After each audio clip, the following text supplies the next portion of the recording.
حضرت نوح علیہ السلام کی قوم بڑی بدبخت اور ناعاقبت اندیش تھی۔ حضرت نوح علیہ السلام نے 950 سال کے عرصہ میں دن رات تبلیغ حق فرمائی، مگر وہ نہ مانے۔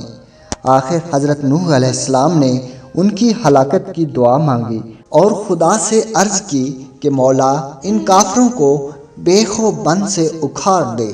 چنانچہ آپ کی دعا قبول ہو گئی اور خدا نے حکم دیا کہ اے نوح، میں پانی کا ایک طوفان عظیم لاؤں گا اور ان سب کافروں کو ہلاک کر دوں گا۔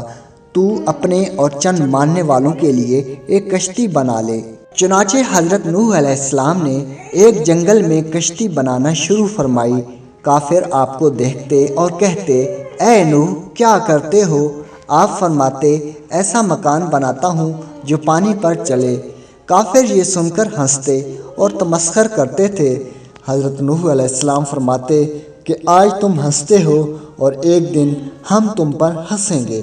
حضرت نوح علیہ السلام نے یہ کشتی 2 سال میں تیار کی۔ اس کی لمبائی 300 گز، چوڑائی 50 گز اور اونچائی 30 گز تھی۔ اس کشتی میں 3 درجے بنائے گئے تھے۔ نیچے کے درجے میں وحوش اور درندے، درمیانے درجے میں چوپائے وغیرہ اور اوپر کے درجے میں خود حضرت نوح علیہ السلام اور آپ کے ساتھی اور کھانے پینے کا سامان۔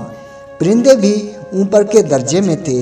پھر جب بحکم الہی طوفان عظیم آیا تو اس کشتی پر سوار ہونے والوں کے سوا روئے زمین پر جو بھی تھا پانی میں غرق ہو گیا، حتیٰ کہ نوح علیہ السلام کا بیٹا کنعان بھی جو کافر تھا اسی طوفان میں غرق ہو گیا۔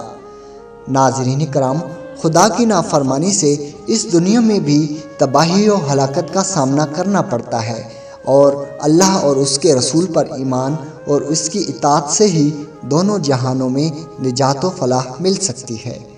ناظرین کرام، امید ہے ویڈیو پسند آئی ہوگی۔ ہمارے چینل کو سبسکرائب کیجیے۔ اللہ نگہبان۔